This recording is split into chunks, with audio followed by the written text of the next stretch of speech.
Hey everyone, welcome back to TFacts. Today, we've got some exciting news from the world of Survivor that you won't want to miss. We're diving into 3 unique stories that have fans buzzing and speculating. So let's get right into it. First up, we've got a sneak peek of Survivor 48's thrilling episode 10. With only 8 players left, the tension is at an all-time high. Who's plotting against whom?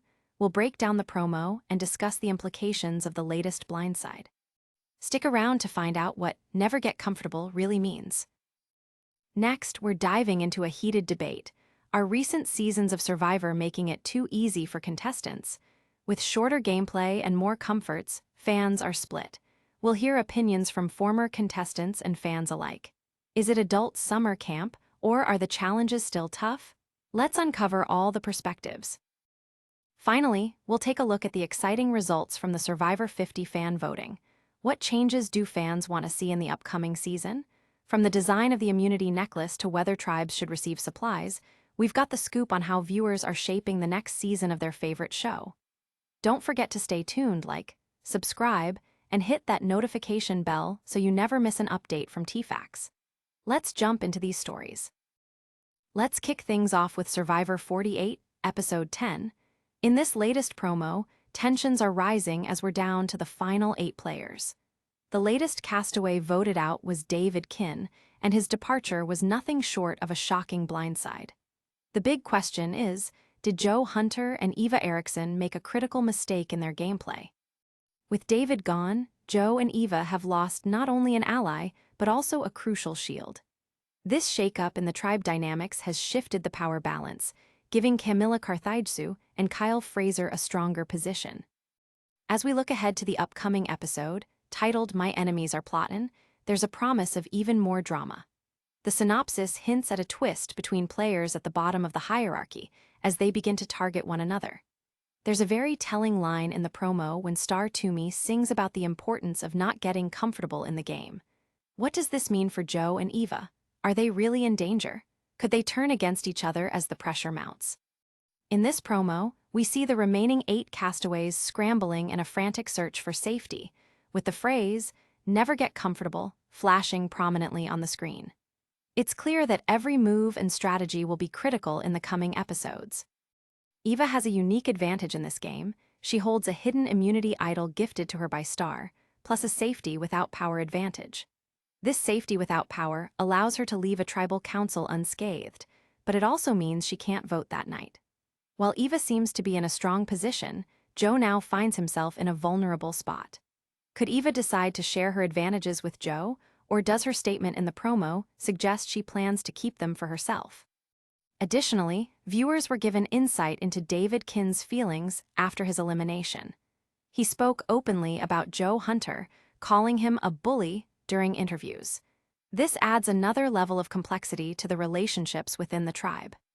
And don't forget, as we wrap up Survivor 48 and head towards the future of the franchise, we also learned that Survivor 49 is already in production. It's being filmed for a release in the fall of 2025. Before we dive deeper into the next segment, remember to catch Survivor every Wednesday at 8/7 on CBS. And for those who want to relive the action, previous episodes are streaming on Paramount+. Now, let's shift gears and discuss something that's been on the minds of many, especially in light of recent events. Catholic Church abuse survivors are expressing their fears and frustrations regarding the future of justice following the death of Pope Francis. On April 21, the Pope passed away from a stroke and cardiac arrest, and millions mourned his loss. Pope Francis, who led the Roman Catholic Church for 12 years, was known for his progressive views and efforts to address the deeply rooted issues of clerical sexual abuse. However, survivors feel a pervasive sense of hopelessness as they watch the leadership transition unfold. They worry that whoever is appointed as the next pontiff will not take the necessary steps to advocate for victims or bring about meaningful change. Attorney Mitchell Garabedian, who has represented survivors during high-profile abuse cases, articulated the disillusionment many are feeling. He stated, "The Catholic Church has not changed its ways in preventing child abuse or helping survivors trying to heal." This sentiment reflects a long-standing skepticism that change is on the horizon, no matter who takes the papacy. Garabedian emphasized the irony of Pope Francis' attempts to spotlight the issue. Although the Pope spoke out against abuse, many believe the surrounding bureaucracy hindered real progress. He pointed out that even when Francis established committees to protect children, those committees struggled due to a lack of actionable transparency within the Church's hierarchy. Adding to these concerns is Robert Hoatzin, a renowned advocate for survivors of clergy abuse. He stated that while there was initial hope that Pope Francis would bring justice for victims, he ultimately didn't do much of anything for us. This frustration has only intensified in the wake of the Pope's death, prompting many to question the sincerity of the Church's intentions moving forward. With the papal conclave scheduled to convene between May 6 and May 11, the pressure is mounting on cardinals from around the world to select a successor who will genuinely address these critical issues. Survivors are particularly wary of potential candidates from countries with harsh attitudes toward LGBTQ+ individuals and sexual abuse survivors, fearing that these perspectives could further impede progress. Garabedian has urged that the next pontiff must prioritize transparency by releasing the secret Canon 489 files, which contain crucial information about clerical abuse and cover-ups. He insists that only through genuine accountability and openness can the Catholic Church begin to heal its long-standing wounds and restore faith among its congregation. As this monumental change in leadership looms, the fate of justice for survivors hangs in the balance. For many, the hope for a new era under a new pope remains a distant dream, and they are left grappling with the uncertainty of what lies ahead for the Church and its faithful. Now let's dive into the thrilling results from the recent Survivor 50 fan voting. This past week, fans had the opportunity to weigh in on key elements that could shape the next season, and the participation has been phenomenal. First off, the producers of Survivor have listened to their audience and are allowing fans to have a say in various aspects of Survivor 50.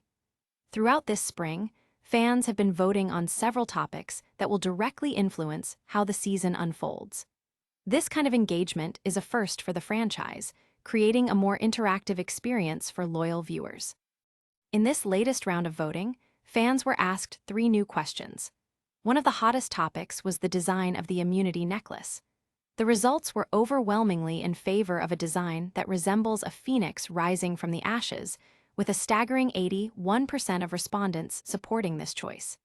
It's a symbolic nod to resilience and rebirth, which fits perfectly into the Survivor narrative. Next, we saw polarization on the issue of gameplay twists. About 63% of the fans expressed their desire for a more straightforward season, indicating that they are tired of the complex twists that often complicate the game. Instead, they want a back-to-basics approach, so we can expect a focus on strategy and survival rather than convoluted game mechanics. Additionally, 58% of voters want tribes to receive camp supplies at the start of the game, which includes essential items like pots, machetes, and flints. This would provide a level playing field as tribes start their journey together. The response has been tremendous, with nearly 20,000 votes cast, showing just how invested fans are in the future of the show. As the excitement builds for Survivor 50, it's clear that producers are taking these opinions to heart, setting the stage for a season that reflects the desires of its audience. But let's not forget, this is all occurring alongside the current season, as Survivor 49 is also in production and set to air in the fall of 2025. So, there's plenty of action on the horizon. Make sure to keep an eye out for further updates on these thrilling developments in the Survivor universe. Your votes are shaping the future, and we can't wait to see how it all unfolds.